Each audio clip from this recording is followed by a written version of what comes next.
All right, thank you so much, Dan. At this point, we will move to a more free-form discussion. You can ask your questions in the chat, and I will read the questions out to our panelists, and you can direct them to any one of our panelists. But panelists, feel free to jump in if you have anything to say on any of these. So do you prefer one question at a time, or should we take a couple first and proceed that way? I'll say take a couple, man, so we can try to get to folks. All right. So the first question is from Sky Thompson. So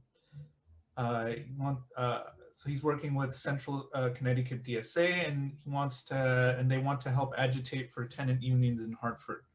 Was wondering what you all have to say specifically about the subject of tenant unions as a vehicle for organization, and whether that, how specifically to organize around that. The second question we have from Joanna Iovino. I am part of a grassroots organization that is fighting through rallies for a variety of issues related to justice for people of color and for poor people. We recently participated in a rally regarding the moratorium, but our core group wants to collaborate for more direct action. In what ways can you suggest getting involved in this? Third question, we'll stop at 3, from Joe Hutchinson. Thank you to all the speakers. Pastor AJ had mentioned the Hartford Yard Goats Stadium, which a lot of people in Hartford opposed and saw as the acceleration of gentrification in the north end of Hartford. Can the speakers talk about how the building of the stadiums and real estate development in historically Black and brown communities exclude the communities, increase the housing crisis, and end up being more of an economic burden than an advantage? Mm. Reverend Johnson, if you want to, the first question was directed at you, but I have a feeling most of the panelists have an opinion on tennis unions. So why don't you take the lead? Yeah, I won't. I think Rasmus is bright, man. So I'm gonna let him go ahead and take a stab at this, and I'll come in after him. All right. Thanks, Reverend Johnson. I'm also excited to hear your thoughts as well, given the amount of organizing and the grassroots work that you've been doing. It sounds really, really powerful, really empowering. I think on the note of tenants unions, I mean, this is the kind of foundational question we're facing right now in Connecticut, where we really haven't had tenants unions in a significant way beyond, I think there's 2 or 3 examples that I know of that are mostly building by building. But I think if the labor movement is any sort of sign to us, is that collective bargaining, collective organizing works. Collective organizing, direct action, and like militant solidarity is an effective way of winning against capitalist powers. It was worked in labor and it has been most effective in its most militant forms. And I think in Connecticut, that's something that Council Rent as an organization is really interested in supporting. I think the primary difficulty with tenant unions and tenant organizing is that I think for a lot of folks and my neighbors and also family members who are experiencing housing insecurity, it's a kind of unfamiliar feeling to organize as a tenant. I think Dan touched on this about bridging the gap between thinking about worker solidarity and tenant solidarity. And perhaps Reverend Johnson might have tips also about how to do that kind of organizing. But I think for some folks, at least in the New Haven area who've been organizing, it is a new realm, and a lot of that history about what anti-gentrification and kind of like anti-racist development organizing in New Haven has kind of been lost.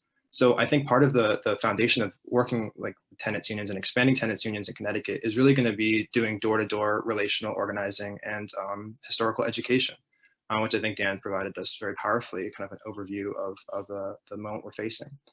As an organization, Council Rent has been hosting orientations to kind of give people an update on the moratorium, and give people kind of a chance also to get involved, share their own story, and see kind of their own stakes in the fight. But this really is kind of a first step. We're really strategizing and working right now to imagine how those sort of conversations can actually begin seeding tenants unions. Again, not providing ourselves like we are the tenant union, but rather allowing people the resources, the legal knowledge, the legal support, and then the financial support eventually, once we get fundraising kind of together, to organize their own buildings and organize their own neighbors. So I think on my organizational position, that's kind of where I think tenant organizing really has a strong chance to develop in Connecticut. Because I think a lot of folks, and it sounds like, again, Reverend Johnson has been doing this work with many people for years now, are beginning to see the power they have when they come together to fight their landlords, fight their slumlords. I think just it's a matter of developing the infrastructure to make that possible in such a moment like COVID-19, and to ensure that we can build the power, again, right now to fight evictions, but also to build tenants unions in the long term, which can really begin to decommodify, begin to collectivize, begin to undo kind of these racist lines of housing and property that etch themselves across our nation. Yeah, I appreciate everything you just said. So like here's my experience with this, and this is kind of rough for me to verbally explain, because like I've had the opportunity to go into a lot of these apartments and talk to a lot of the families that are in those spaces, and tenant organizing is hard, and I'm gonna tell you why it's hard. It's hard because, I mean, just think of that, like, and I hate, like, I don't want to make this a race thing, but I have nothing else to compare it to, right? Like I have, there's no other thing I can compare it to. The average person living in these suburban spaces, they go to school, they go to work, they come home, they eat, they go to bed, they wake up, do it all again. If you look at the average life of someone who's living in public housing and what we call some deplorable conditions, their lives are a little more complex than that. One, they're sending their kids to, you know, if they're sending their kids to one or two places, they're either busing them out to Avon at 4:30 in the morning and they have to prepare for that, or they're sending their kid to a substandard school down the street from their house and calling it good, right? You know, the next decision is most of the people who live in these conditions are essential workers, right? So not only do they have the stress of having, you know, like a lot of us have good jobs where we can stay at home and sit behind our Macs and sip tea and take phone calls, right?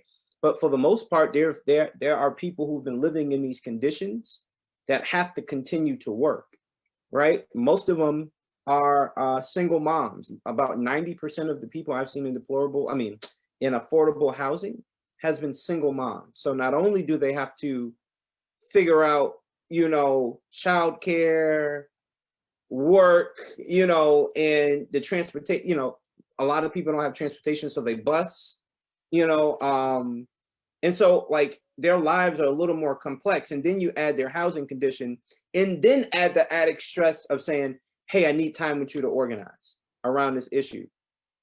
There is no time, you know, so that's why tenant associations, in my experience, because I'm sure they're like back in, you know, the early 60s, 80s, whatever, it worked. I mean, I wasn't, you know, old enough to be around during those times, but I'm sure that it was maybe a little bit different then than it is now. So many people have so many different obstacles to even come together and organize the way that I know how to organize, you know, which is out of the Saul Alinsky model of straight power militant organizing, building relationships, and, you know, finding a target and going after it. Most of them don't have time to do that. So tenant organizing has to be something that is very precise, very relational, and it's not going to take, it's not like, it's kind of like the law and justice system. You know, it's not going to take tomorrow to get a landlord to fix the system, you know, because the landlord has other multiple properties and is doing this in other states, right? So tenant organizing has to be something that I think organizations need to pay for. I like what Dan said. If every millionaire gave $3,000 to someone, it, you know, they'll still be rich. But I mean, to me, I would say if we have a lot of nonprofit organizations in the city of Hartford, probably in every other town that is in need, I would say if there is a fund to help pay people organize in their conditions, you'll see a lot more engagement. And then you also have people who really do care, right? A lot of the people that have helped make this, the No More Slumlord campaign that we built in Hartford work, are people who genuinely cared. It wasn't all of the apartment units. There was no way we can organize 150 units. The participation, you know, and everyone's various different needs are cannot be met. But the people that I've seen are people who really, really wanted change and who really, really committed to it. And so, unfortunately, those are the people who, when we were able to help them with a bill or able to help them with something, we did. But if you're going to get full participation out of these units, it has to be something that is set up in a way that is financially meaningful for the person, because in order to come to your 30-minute meeting, they're taking 30 minutes from somewhere else. You get what I'm saying? So tenant organizations are great. I don't think they're as strong as they used to be due to the various complexities of people's lives that they have to contend and deal with.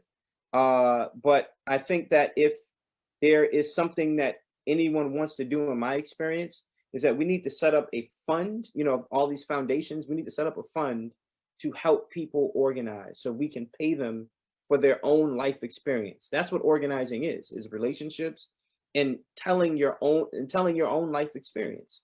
And so the same way people go to colleges and get honorariums for sharing that knowledge, the same way people showing up to a public action needs to get paid for sharing their life experience because they're living it. So I think tenant organizations can thrive. I think we need to rethink how we're we need to rethink how we're funding it to help people to learn how to help themselves. Because once you learn how to organize, it's viral. It's more viral than COVID. You take those principles into other situations in life.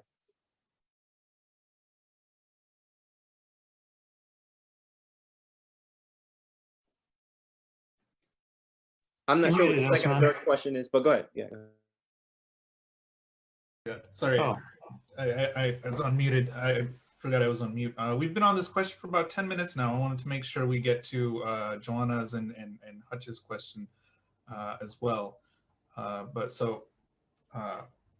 Joanna was asking about how to get involved in direct action, and Hutch was asking about the Yard Goat Stadium. How to get more involved in public action, Direct action. direct action pertaining to.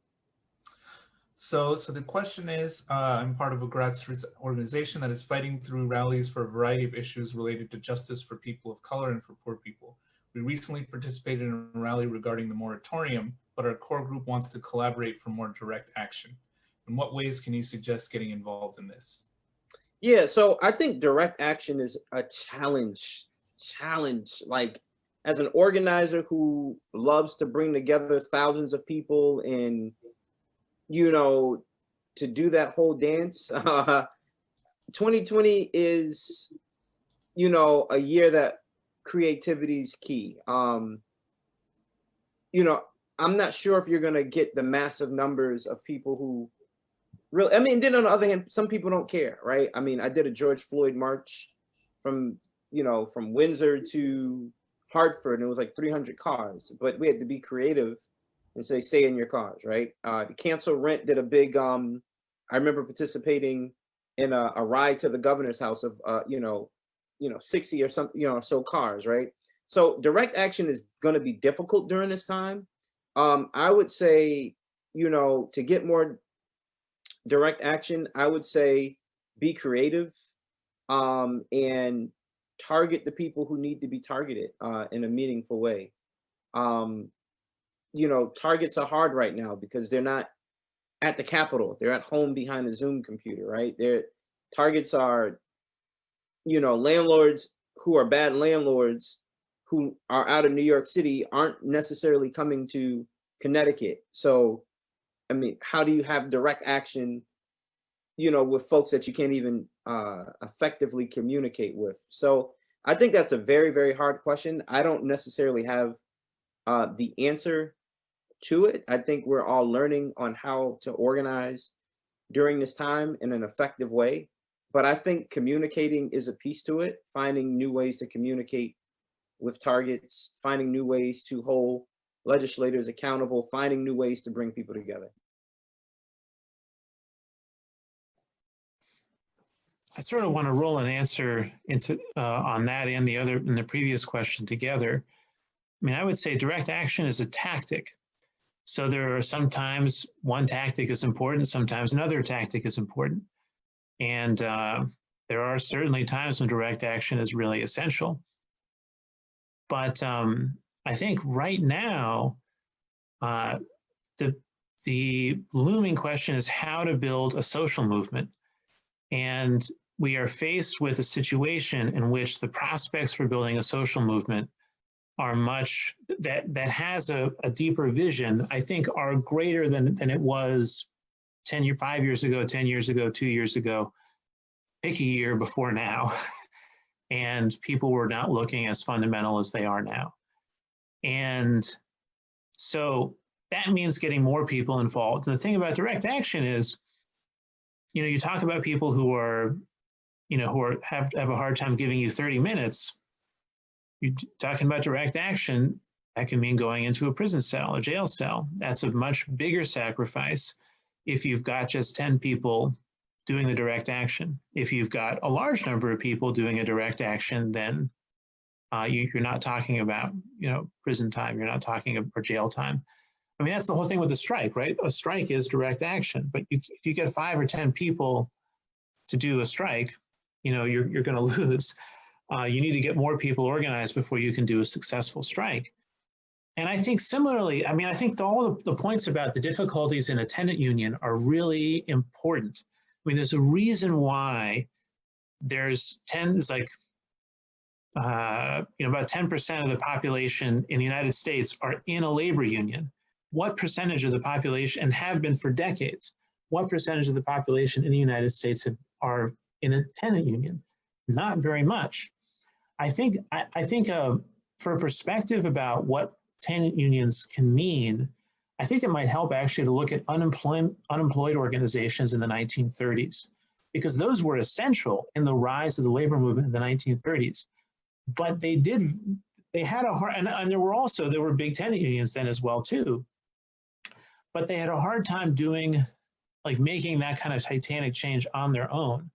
It was when they were able to merge with other organizations and give those other organizations a broader outlook that they made a huge difference. I mean, you look at this whole COVID situation, the big problem we've had, in my view, is that we're all divided. Everyone's got their own situation. One person is trying to deal with a dangerous situation in their workplace. Another person is trying to deal with getting unemployment benefits. Another person is dealing with evictions.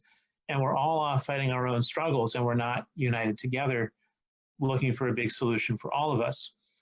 And I think that is a big question. If tenant organizing can merge with other social movements, I think it can have a real transformative effect on what's happening.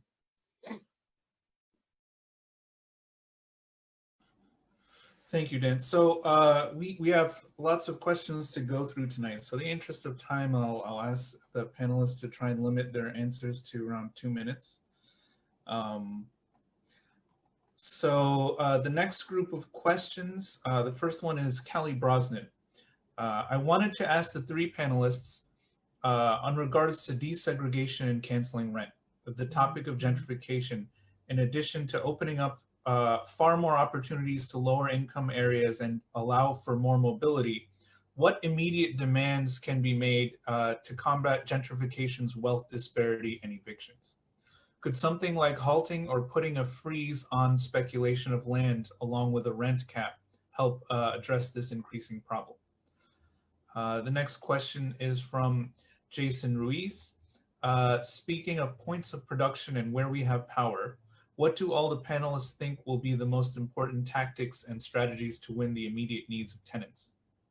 I work with Bridgeport Mutual Aid primarily with immigrants, many of whom are unemployed or in unstable jobs where they're exposed to COVID. How can the forces of social reproduction, like structures dedicated to food aid, religious organizations, etc., support the movement for housing justice? And finally, from Philip Laprise, what tasks can us viewers of this panel do to get involved? Open to anyone to answer. And he clarifies, what task can the viewers do in both the short and long term? So Rasmus began the last cluster. So Reverend Johnson, if you want to begin this group of questions. Yeah, that's those are deep questions. All right, so let's work backwards, right? What can you do to be involved in the long term, in the short term? So people need allies during this time, right? I think Black folks need allies. I mean, we need allies during this time.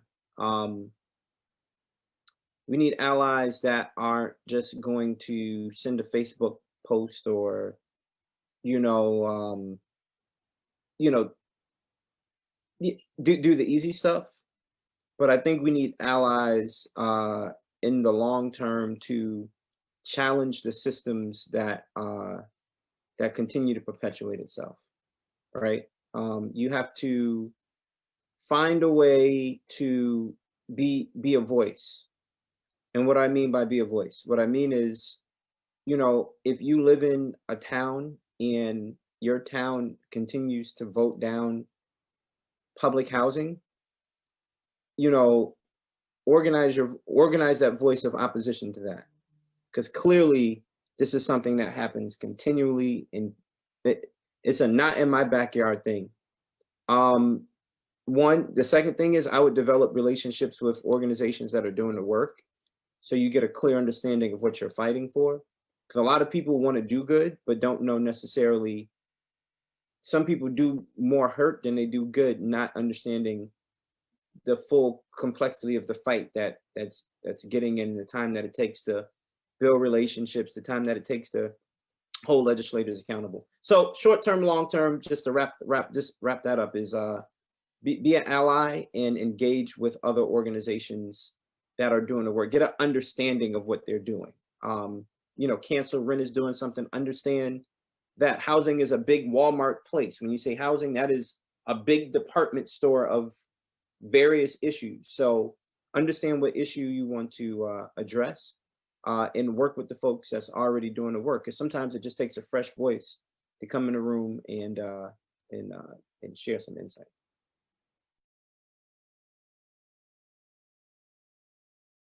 I don't mind answering the other questions, but I wanted to give Dan and Rasmus some space. Yeah, Dan, go ahead while you're. Okay. I think gentrification, there's a lot of potential angles on it. I mean, one is to simply oppose projects that threaten to gentrify. Another is fighting for rent control, which in theory, if you have rent control, you have some ability to keep your rent down when there are improvements. I mean, the problem with gentrification is as soon as your neighborhood gets better, your rent goes up and you have to leave. I think also there are people who are starting to raise the demand for reparations in a serious way now. And I think there's a lot of ways to think about that in relation to housing and neighborhoods that people are just starting to think through. In terms of getting involved, I mean, there's 3 or 4 organizations represented here. I mean, I would, with Connecticut Workers Crisis Response, we're looking to have a demonstration in Hartford in solidarity with Stop and Shop workers to demand hazard pay and more safety conditions in where they're working, as part of an effort to build solidarity between workers facing different issues in COVID. And that's all I'm going to say right now, actually. That's my initial piece. If I can jump in first on the question of gentrification. I think for me, the book I'm currently reading right now, an organization I very much admire, Cooperation Jackson, in Jackson, Mississippi. If any folks, please, anything, at least from what I'm saying, at least if you're going to write one thing down organizational wise, that is a group that I have been deeply inspired by in the months I've learned about their work. It's basically a Black socialist organization in Jackson, Mississippi, working to control the means of, production of housing, educational production, basically the whole mode of social reproduction, as Jason touched upon. They've built that network of mutual aid and solidarity in a really powerful way. And two of the central modes that they've used to maintain this kind of structure and also consolidate lands and labor in equitable ways are cooperatives. Housing cooperatives were pretty successful in the 60s and 70s, especially in unison with community land trusts as a way of doing small scale decommodification of housing and property to prevent exactly what I believe it's Kelly is speaking on, which is, what happens when the city invests in a nice park next to your neighborhood and your community, and your landlord is like, oh, great, I'm going to raise the rents, $100, $200, and suddenly that nice park that was in your community is no longer a community that you can afford, no longer a park, no longer an asset you can access. Community land trusts and cooperatives offer a way of actually collectively owning lands and housing that allows residents and tenants in particular to maintain control over their own living situations, but also enjoy and benefit from investments in their communities, and ideally control and dictate what those investments are in participatory ways. So that's one measure I think that, especially in New Haven, I'm working with a community development corporation to transition to a community land trust. That's one measure I think we can work at a small scale level to really decommodify and also invest in communities like, Reverend Johnson spoke on. A lot of folks are living in housing that they don't want to live in, living in housing that they're forced to live in. And housing is not just like a right in this kind of like basic plain way. Housing is something that should be beautiful, something that should be an asset to the quality of your life. And the only way you're going to get that kind of controlled community housing is in the decommodified environment. So cooperatives and CLTs are both foundational methods for doing that on a small scale. Of course, socialized housing, guaranteed public housing is the long-term goal, but certainly those two are a very good start.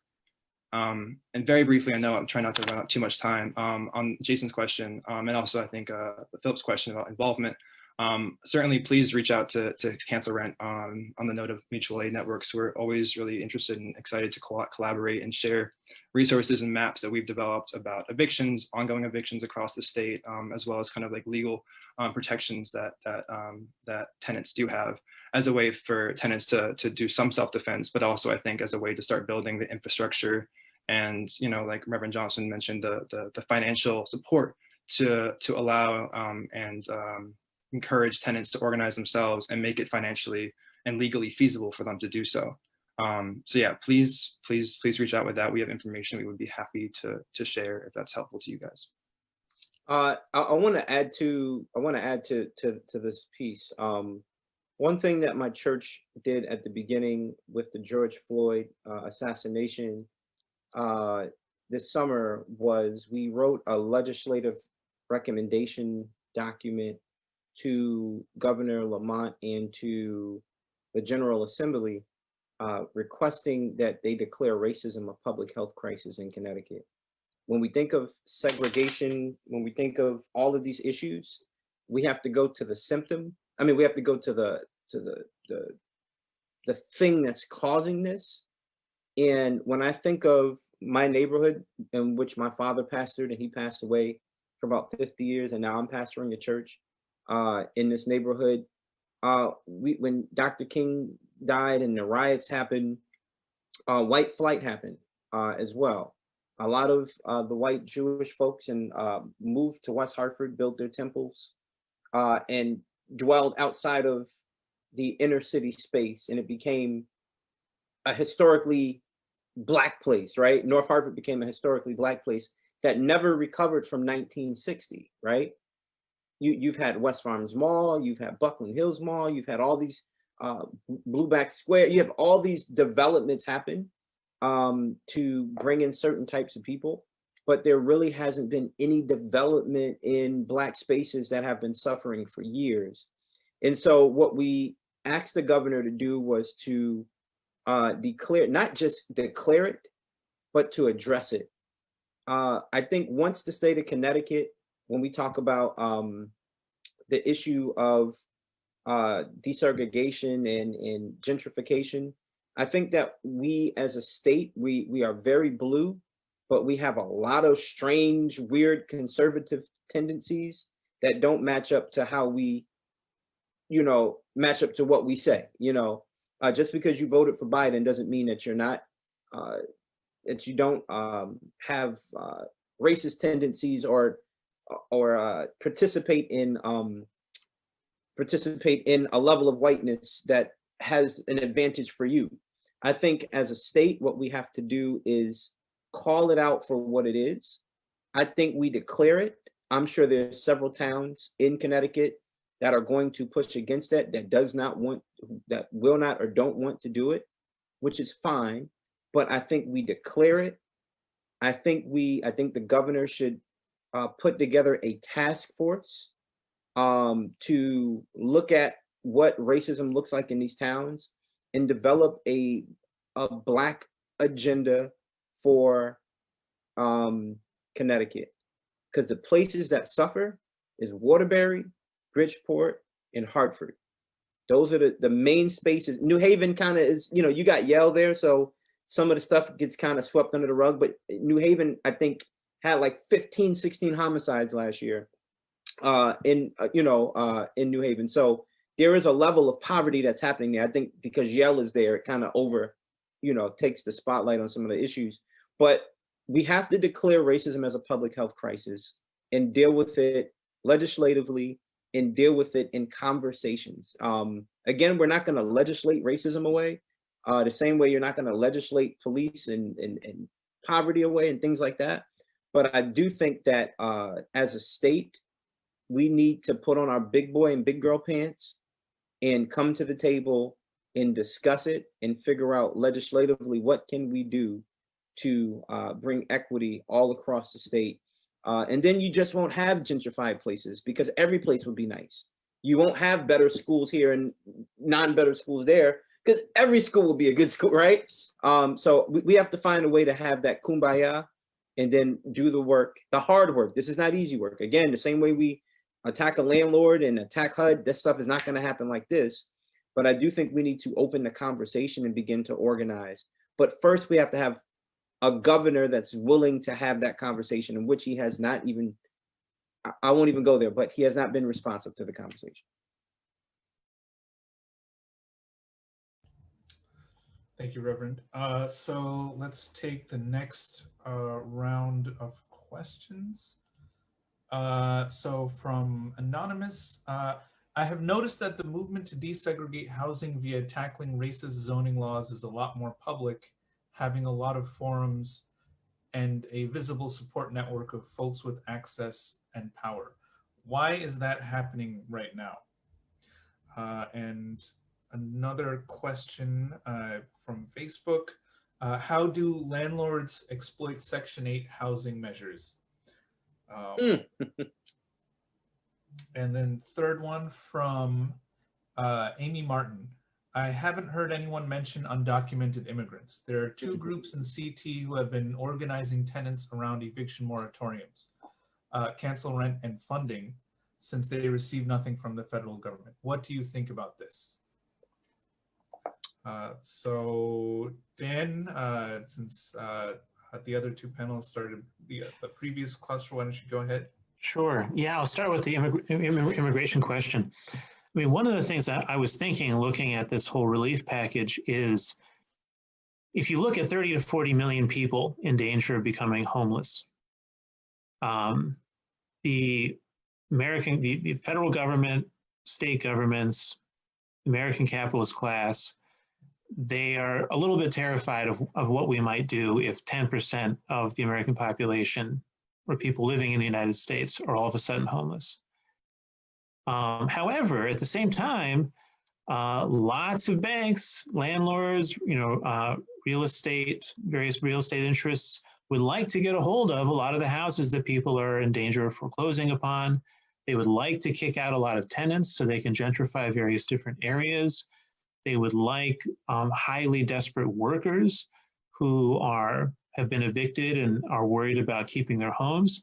So I think they do want to see lots of evictions and foreclosures, but they don't want it to happen all at once. And so they are going to pursue, and I believe they are pursuing, divide and conquer tactics.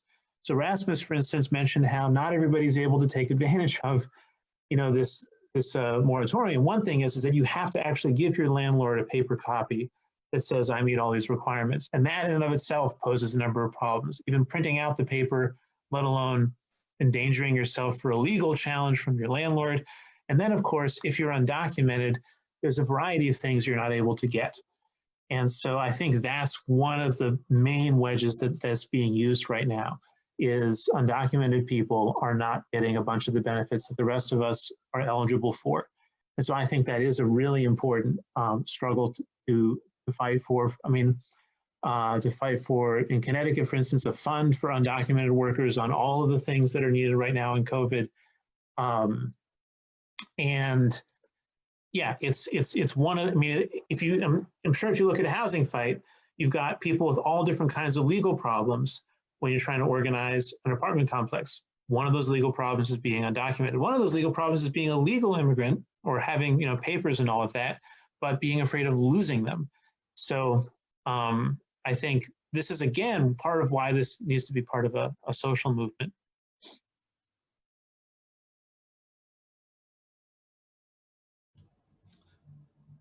Thank you, Dan. Rasmus or Reverend Johnson? Oh. Why don't you go ahead, Rasmus? Yeah, I can jump in real quick. Yeah, no, I think the question posed about how do we guarantee that this housing plan, whatever we kind of push for, makes sure to perfect everyone. I think that's why rent relief is never going to be enough, period.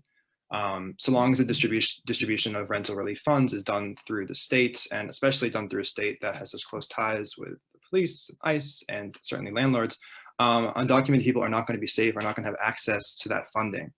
And I think that's one of the reasons we really centered around the cancellation of rent as a kind of a blanket tenant-centered organizing measure, is that it protects undocumented folks from having to engage with systems that are dangerous to them.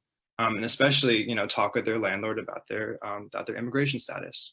Lots of these landlords are looking for any excuse to take someone out of their house, and certainly we don't want to risk, undocumented folks' status in this country by having a rental relief fund that requires you to work with your landlord. So for us folks at Cancel Rent, we've been really organizing around the cancellation of rent as a policy that's inclusive, a policy that is centered on tenants first, and that actually puts the onus, the burden on the state to organize it, protects us from getting in touch with those kind of carceral and deportative measures. So that's kind of the pivot we've been working upon. In regards to the other question around desegregate housing, I actually would be really interested to know. I haven't learned much about the movement right in this moment. So I'm interested to hear what Reverend Johnson has to say about why in this particular moment we've seen a public kind of resurgence of the movement to desegregate. I'll pass it along now. Yeah, so I think that we've tapped the immigration piece pretty good. So I'm going to pivot off that. But I will say is that in my experience organizing, there are a lot of, when you have a contract with the landlord, there are only supposed to be people who your landlord is supposed to know, a property manager is supposed to know who's living in your unit. And so there are a lot of people, particularly when that big storm happened in Puerto Rico a few years ago, where a lot of family members came up and a lot of people were, getting notices to quit because people moved in, and that was just unfair. Like, where else are folks going to go? So I think that's something that we need to, in terms of that inner piece of how we require certain things from certain people, I think one of those need to be amended or relaxed, because a lot of folks that are taking advantage of public housing are folks that are not from this country in a lot of different ways, or have family members not from this country.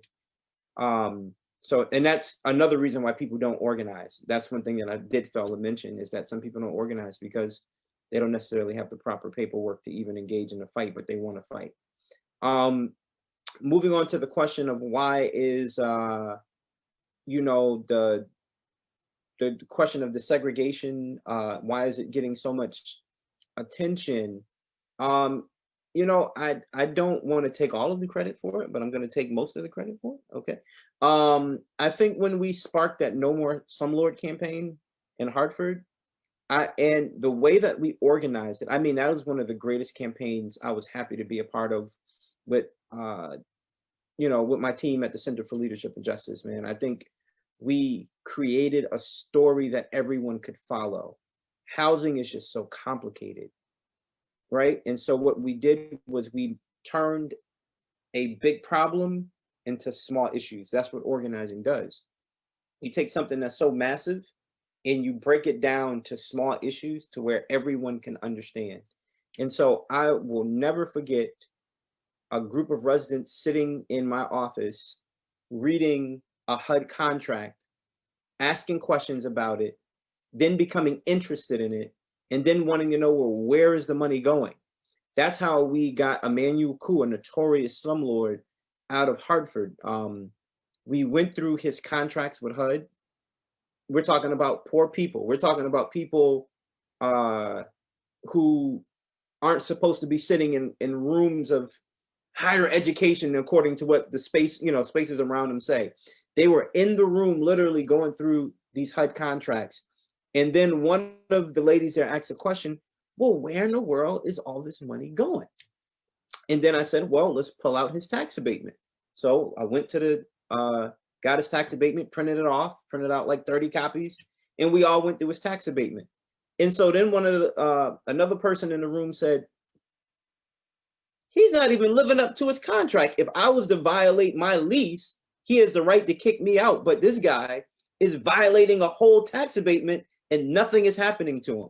So we took that campaign and made it small enough for the viewer, the suburban white mom at home that's chilling at home during the day, you know, can understand. And so they begin to ask questions too. So not only were the residents asking questions, as we were doing press conferences, we laid it out in a way which brought people along with us to ask those questions. And then I think that kind of, you know, invigorated and you know, during that time, well, Luke Bronin, like, what's happening with this, bro? Like, this is horrible. Why does this guy have a tax abatement treating these people right? And so then it became like not just an urban thing, it became like a suburban thing because everybody saw the injustice at the same time. Kind of like how everybody saw the injustice of George Floyd at the same time. Everyone just gets activated when they can go and understand a story. So not only that, we also added in Open Communities Alliance, which again, I'm an organizer, I'm not a lawyer. You know, I just don't do that stuff, right? But I'm learning it as I go and it's pretty cool. And we brought in content professionals like Aaron Boggs and Pete Haberland and crafted the segregation message, right? And why it's like that. And so I think it's been getting traction because we have been telling a story and the story actually makes sense to the viewers. It's not like, you know, where like power comes in a room with a group of poor people and say, oh, we can't change the budget because it's a $5 million budget and we just can't change it. That just throws people off and no one's interested because who really wants to dive into a $5 million budget? But if you break that down enough for people to understand, everyone to understand and tell a beautiful story, right? To me, that's what organizing is telling a beautiful story. People begin to get interested. So that's why I think people are moving with it. I mean, you know, Sarah Bronin is doing an awesome job with her Desegregate Connecticut stuff. Aaron Boggs is doing an awesome. I mean, there's people who are doing great jobs keeping the pressure on and keeping the issue visible in Connecticut. Not sure what the other question was. I think the other question was Section 8. How do we, Osman, can you just how do landlords abuse Section 8? Right. Oh, How do landlords exploit Section 8? Yeah. So, you know, this is the fun part of organizing, because I've had an opportunity to again read contracts. I've had an opportunity to FOIA the federal government and have them give me stuff that they don't want to give me, right? And actually dissect it and go through it. And it's funny, I can tell you exactly how they're frauding the federal government. Is through the REACT inspections, right? The whole REACT inspection process is super fraudulent. I mean, when it works, but like any system that we see, people take advantage of it. And there's more people taking advantage of it in poor neighborhoods because poor neighborhoods aren't saying anything. You know, they're not, and if they are saying something, nobody believes them, right? That's just the culture that we have in this country. When Black people say something, it just, we don't believe you. And then we have to prove our humanity in front of the world, you know, like George Floyd, right? We have to prove our humanity to the world in order for people to be like, man, that's messed up. So there's been plenty of people complaining about the REACT inspection. When the federal government, they come in once a year, the owners have the opportunity to prepare for a REACT inspection. So what the owners do is they go and they do the minimum amount of work. It's on a graded scale system, you know, and they hire consultants who are either work for the REACT, because the REACT inspectors are private contractors. They aren't like hired people. They're private contractors that they hire. So those same private contractors offer another service that says, we'll help you pass, right? So it's like, you know, a bad landlord who knows they got a garbage unit will call a consultant to come in, walk through the building. And for example, there was a building that I can't give the name because I think all that's under investigation, but I can give you the general story. You know, a landlord had a water leak on one side of his building, right? He had one of the consultants come in. The consultant says, well, when we come in, we're gonna ask to see this space, but if we can't see it with our visual eyes, we can't report on it. So he said to the landlord, build a wall over this section of the building, right? Paint it, build a wall, and act like it's not there, and we can't, you know, we can't violate it. So the guy goes and builds the wall. The REACT inspector comes, you know, looks at his blueprint and says, well, it says that there is another side of this building. Can you show it to me? He's like, oh no, we walled it off. It's unusable. It's not there. And so this guy who has like mold and mildew and all this asbestos and all this stuff happening where children are living gets a pass and continues to receive his $50,000 or $1 million a year subsidy and is allowed to have people live in deplorable conditions. And personally, I can tell you there's an instance like this right here in Hartford, Connecticut, where I personally knocked on a wall and found out that this landlord was hiding spaces where children were growing, you know, all kind of skin diseases due to the conditions of units. So this is how they fraud the system. And unfortunately, it's acceptable. People, I'm sure people are still getting away with this in a lot of different ways. So I think it has more to do with how the federal government, how they need to go in and readjust and realign their programs.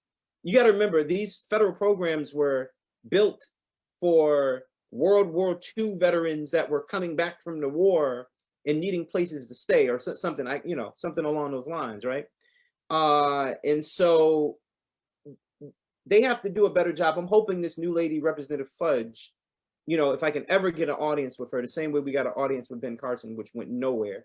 But hoping to get an audience with her just to, you know, say, you really have to do an overhaul on how inspections and accountability happens, because they're giving away free money. They're giving away free taxpayer money to allow poor people to live in deplorable conditions. And I think that's the fraud. There is no real accountability on the federal level on how to track these units. Thank you, Reverend Johnson. So it is 7:36, so there are 2 questions left, so we'll address those. And I believe Rasmus also had a bit to say about Hutch's question from earlier. And then we'll let each panelist give a brief sum up. So question from John, why does capital choose to gentrify some areas and not others? Is public ownership of housing or nationalization a solution? And the last question, selfishly from me, and this is for all of the panelists. So actually, Reverend Johnson, I was not too surprised when you talked about, I believe you mentioned in your story, one of the landlords having just owning just basically like a whole block, right? Lots, a massive number of apartments. So I'm wondering how common this is, right? Especially amongst Section 8 landlords, is to, because usually you hear about the sort of the real estate industry has this big propaganda machine centered around the mom and pop landlord, right? And if you do any sort of action against them, then you'll be putting these mom and pop landlords out of business. I'm wondering how common is that, right? Do you actually are usually engaged in struggles against these small landlords, or is it typically these giant, multi-property corporate landlords? Very, very good. That is a great question. So, the guy with the 3-family unit that's trying to make it, who spent, maybe his 401k or, got an inheritance from his mom or something, and, is trying to get extra income. The guy who has the 3-family, they're actually regulated more strictly than the person who has 60 units, right? So not saying that those folks are the greatest landlords. I think they just are cut from a different, they're not as, put together as the more sophisticated landlords who've been doing this for a long time and who make it a business. This is a business for people. When I look at Emmanuel Koo, thinking that, we put a dent in his pocket because he was getting like $2 million a year here in Connecticut. But you have to remember, he also had properties in Birmingham, Alabama. He had properties in New York, several properties in New York City. So this is a business. And so we may have just, put a little ping in his pocket, but the guy's still collecting in other states, because most of the guys that do this are multifamily developers, right? They don't go for the small 3-family stuff. They come into a place like Hartford, who's financially strapped, and we have a bunch of properties that's foreclosed on. They come in with, some cash and some assets and say, I'll overpay for it. Just give me a tax abatement in the long run, and don't ask me any questions later. I'll take it off your hands. So there's a difference in classes of slum landlords, right? The more sophisticated ones are probably raking in like 50 million, 100 million easy, just by going into places like Birmingham, Alabama. No one's looking for Birmingham, Alabama. They don't have a sophisticated, license and inspection, program for the town that, so they go in places that they see are weak, where there's no accountability. And even if the residents do speak up and say something, that the city or the town doesn't have the teeth to even hold them accountable. So they continue with the show, right? They continue with the show. What we did here in Hartford was, that I'm really, really proud of, is that the residents that we organized actually got the housing code and revised the housing code. It was a 42-year-old document that never was touched, and we revised the housing code to hold landlords more accountable by just showing their identity. There's certain times you don't even know who the landlord is of a building. They just have so many shell companies and so many principal owners and so many different various layers. You don't even know who to hold accountable. So we have to get more sophisticated like that in the state and on a local level, to hold landlords who come in and have who obtain all these big properties. We have to find different ways of holding them accountable. And again, that comes with sophisticated organizing, which takes time. That's how the game is. Again, 3-family guys, they're just trying to make it. But the more sophisticated, which I call them sharks, they have 50, 60 properties all across the country, and they're all receiving federal funding for them. And no one is really holding them accountable for what they got going on.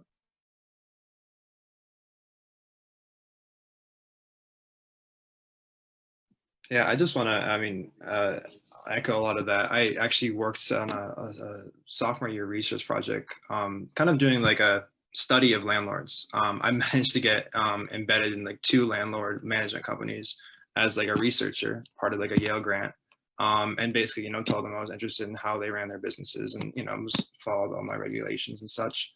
But what was really striking and was kind of the goal of this research project is just how much this, I think the professionalization that Reverend Johnson was hinting at, how much that affects how real estate markets work. So I think a lot of times we think about like a market, it's like, okay, this is like a logical thing, you know, speculative real estate, it's like very mathematical, there's a lot of numbers. No, this is social. Like I would go with landlords and call with them to like coffee chats where they would meet another landlord and they would just talk about prices. I mean, it's a very, I mean, a lot of times it's pretty explicit price setting, to be fully honest. Like they would just straight up be like, yeah, this is going to be going up this much, or I'm thinking about moving at about $100 up rent for these units over here. You know, guy says next to him, okay, yeah, I got a block downstairs, you know, or down the block, you know, like that should also go up like 75, 100 at least. So like these landlords are organized. We have to remember, like these big companies are socially connected and economically interdependent, and really in kind of controlling the market and dominating to such an extent where they are able to set prices.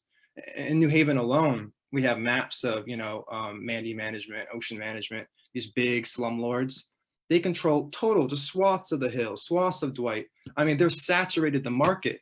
And when you get to that point, when you get to the point where like 2 or 3 competing firms are in near monopoly, and those 2 or 3 competing firms are sharing information and operating on the same business structure, you as a tenant have no choice. Your choices are just stripped from you totally.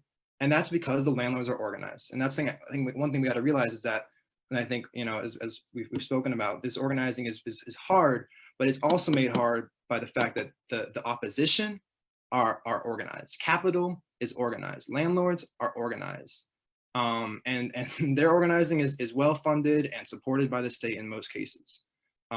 So yeah, it's not pleasant in there. I mean, on the HUD note, I've heard landlords that they have their own kind of loopholes and stuff to even, you know, push out tenants with who are receiving Section 8 vouchers, or basically just using kind of like proxies to discriminate against people in illegal ways. I mean, there really are no limits to that evil.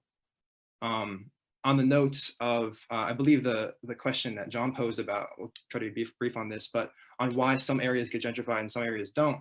One concept that's been really helpful to me, both in my organizing and like my, you know, like, I don't want to say scholarship, I'm just writing papers for classes, but like in my like academic learning, has been the concept of the rent gap, which is proposed primarily, I think, first by Neil Smith, if I'm not, I might be wrong, maybe Dan can correct me on this. But first by Neil Smith, which is an urban geographer. He's an urban geographer based kind of in the New York City CUNY network of scholars.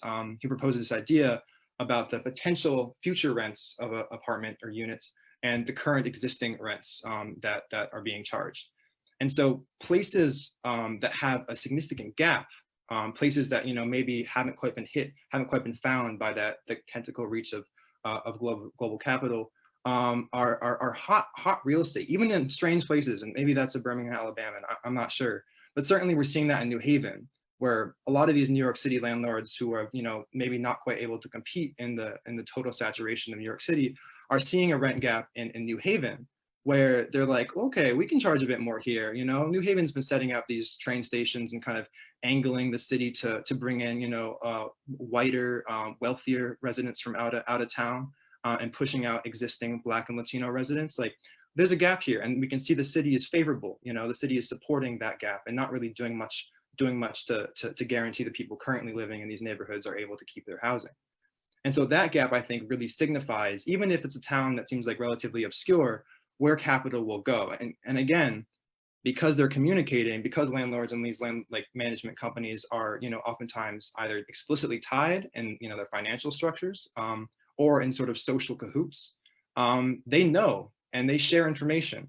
So you'll oftentimes see developments and developers kind of target the same areas, target these corridors where the rent gap is relatively high, and direct a lot of investment, of course, investment that's never seen by the community who's already there, the community who's maintained that oftentimes divested neighborhood, oftentimes redline neighborhood.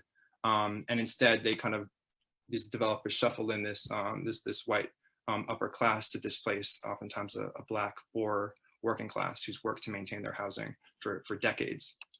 And I guess I just wanted to jump real briefly on this note to Hutch's question. A little anecdote of my own experience in New Haven, down the street from where I live on Dwight Street.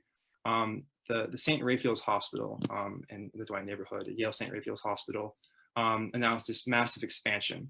And this isn't quite a stadium, but I think some of the parallels are there. It was a neuroscience center, a neuroscience expansion, massive expansion, $838 million, I want to say, initial proposed costs.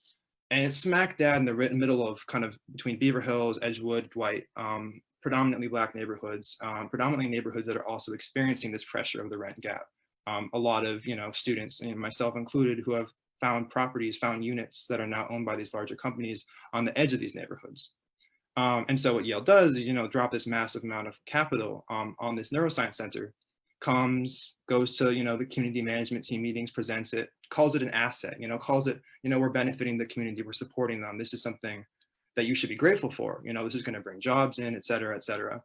They even get the unions behind it, which is something that was pretty worrying to see. They get some unions behind it to say, okay, construction jobs will be brought in, it'll be good for the unions, et cetera. But in doing so, what they really kind of fail to, to consider, and what, a lot of my neighbors, especially, my Black neighbors who are living on, on Edgewood Street, on Elm, brought up, is like, hey, like, who are these jobs going to? Are you going to be hiring people in the community? I mean, is the investment you're talking about, $1 and $2 billion in the next 10 years? Is this going to be coming to us? Are we going to still be able to afford this housing? And I think that's the same issue kind of with stadiums, is that investment in a speculative real estate capitalist market does not mean investment in people. It means investment in these assets, this spatial fix of, units of apartments, this hospitals, other assets. And that is totally divorced from the people actually living there. So what we, when I went, door to door down the street and talked to my neighbors and brought some people out to the actual hearing and the city plan hearing, what we were met with was, Yale all lawyered up and everything. But all of our claims, all of our arguments around displacement were met with, well, okay, it's a hospital unit, it's building on the same block. We're not actually tearing down housing. We're not actually displacing people. So how can you call it gentrification? It can't be that. And I think what was really, obviously missing there, and really missing as a legal protection for tenants, is speculative real estate doesn't need actual physical displacement. Speculative real estate very easily will displace people, by the hundreds, by the thousands, probably predominantly displace people through dropping assets in a high renter concentration area and raising land values, raising property prices, and allowing landlords to capitalize on that gap, to close that gap, to close that rent gap, and to bring the current rents up to where their capacity or their potential rents are at, and further to extend that potential. So your rents keep on going up, keep on pushing that gap farther and farther. And that's certainly being felt by people in my neighborhood, and certainly being fought by people in my neighborhood as well. The CDC that I mentioned is located in that community. It's a historically Black CDC, founded in the 80s, and we're strategizing ways to prevent that from happening. But it certainly is a pretty intractable problem, and the optics of it are something that I've personally been struggling with, figuring out how to make clear what displacement really actually is, and how it can happen very easily without physical demolition or otherwise. If I could hop in there, I'd really like to. I think, Rasmus, you'd really like this book. You may have read it, Capital City. Okay. Because what really struck me about it after dealing with some of the stuff in Hartford, including the stadium, is that cities like Hartford, New Haven, Waterbury, Bridgeport, the government doesn't have a perspective of improving the lives of the people living there, or creating something, investing in something productive. It doesn't even think that that's possible, really. So they all engage in gentrification policies, even if half or 90% of them fail, because that's the only perspective they have. They don't think they can attract manufacturing capital. They don't think they can attract productive capital. They don't invest in long-term education, right? But they think instead they go, okay, we'll build a stadium. Maybe we'll attract some people who already have an education that they got somewhere else, and that can displace the people who are living there. And most of the, Osman talks about this, like the whole beer garden or the phenomenon where you kind of create this downtown center that's like attractive to college students, hipsters, recent graduates, whatever, and you're not actually creating anything. You're just hoping that you win the lottery, that your city wins the lottery, and you get to attract people with money and really racial capital, to be honest. And so, but see, it's a double trap, right? So on the one hand, if you win, you displace people because as you point out, even if you include affordable housing. So in Hartford now they're talking about including affordable housing in this big development near the stadium.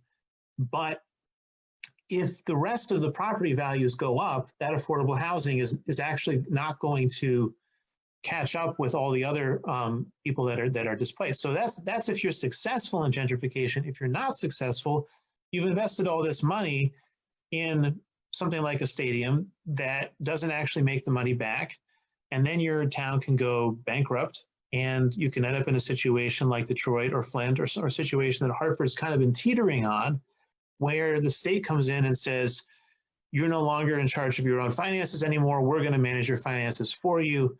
All the collective bargaining agreements for your unions are up for grabs, et cetera, et cetera. And so it's yes, it's a terrible game for people who live in cities. And I wanted to talk a bit about this nationalization question. But first I wanted to talk about, and in relation to that, this question of the small landlord, because I think it really is going to be helpful to think more and more of property like stocks. Like I can buy a stock, you can buy a stock. It doesn't make either of us a major investor, right? Like the game that Rasmus and Reverend Johnson just described, where you got these landlords colluding to shape property values, to shape rent. Like if you're a one-person landlord, like a live-in landlord, you're not shaping that game. That game is playing you, right? The same way, like if you have a few stocks, you're like those stocks, whether they are successful or not, is up to the whims of these much larger investors. And so it's a losing game. And that's why I mentioned this whole thing in 1917, where this idea that we're going to make home ownership an objective for white workers in order to convince them to like capitalism and think that they have a stake in capitalism, because that is how the small landlord is or the live-in landlord is used as a defense for the large landlord. Don't follow these policies that will hurt the large landlord because you'll get the small landlord. And it's a similar sort of thing. Don't go after the stock market because some people have their pensions in the stock market. But in reality, if we put the stock market under public ownership, if we put big businesses under public ownership, it's not going to hurt people who have their pensions in the stock market. It's going to make their lives much more stable. And the same thing is true for housing. If housing is made public and under public ownership, then no longer can this small group of investors shape the whole landscape. It actually becomes something that working people and residents and renters can shape through political activity more directly. And it also deals with this, or it allows us to talk about and to address this real fundamental question here, which is that American public policy has racialized property values, because the federal government said, if you are Black, we will not guarantee loans. If you move near somebody who's white, we will not guarantee their loans. That has real consequences. And until that is addressed through reparations, through nationalization of property, and other deep measures, things like segregation, gentrification, you can't deal with that long term unless you fight the racialization of property. And so unless we have a long-term perspective of the right to a home and the end of a market in housing, I don't think we can present a movement that can really rise to the challenge on these questions. Thank you, Dan. So it is almost 8, and I think that will wrap up our formal panel for tonight. I'm going to give our speakers a chance to say a couple minutes, final words.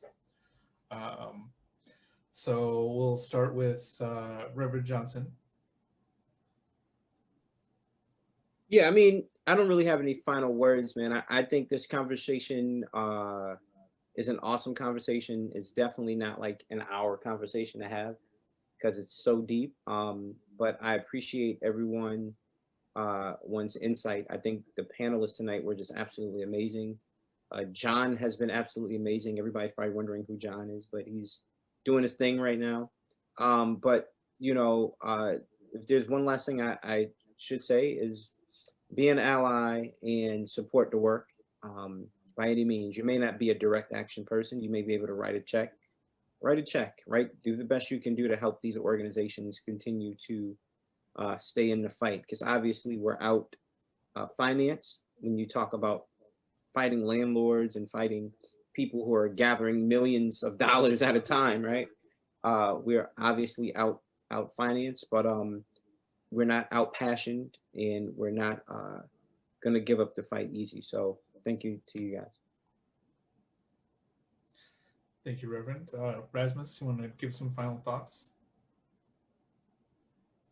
Yeah, likewise, want to echo that. I certainly learned a lot. I got my whole notes on here, just like excited to read through and think about a lot of the advice that you guys have been giving, a lot of the wisdom you've been sharing, and the experiences as well in particular. I really appreciate and value that. I think for myself, that's kind of, for me, what I'm holding on most closely to is that personal experience around, certainly the issue of rent, more broadly the issue of housing. Something that I've been fortunate enough to have is stable housing throughout my life. Something that I thought, to be honest, I never would really have to think about is housing. And that deep privilege, I think, made me blind to the ways that it was already affecting me and already affecting my family.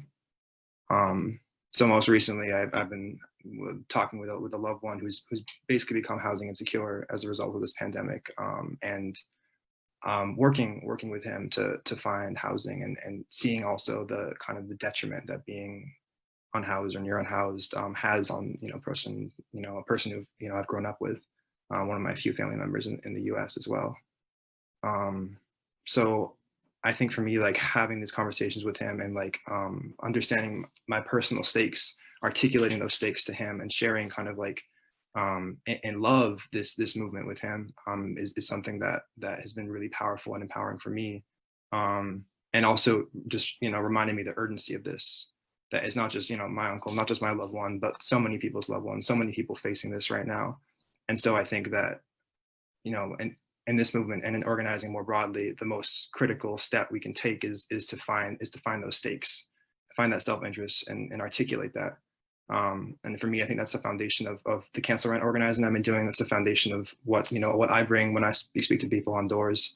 And I'm excited to also hopefully get the chance to speak with the panelists and all the folks who attended today, in that way, develop those relationships, understand each other's experiences, and build that power collectively that we all need.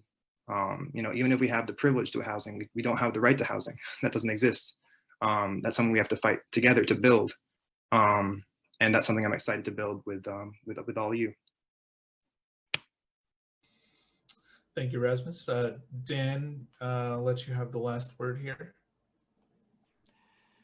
I would just like to thank the other panelists for coming. This was fabulous. I learned a lot. I felt a little embarrassed with my dearth of background on this, but I appreciated to be on the panel with you.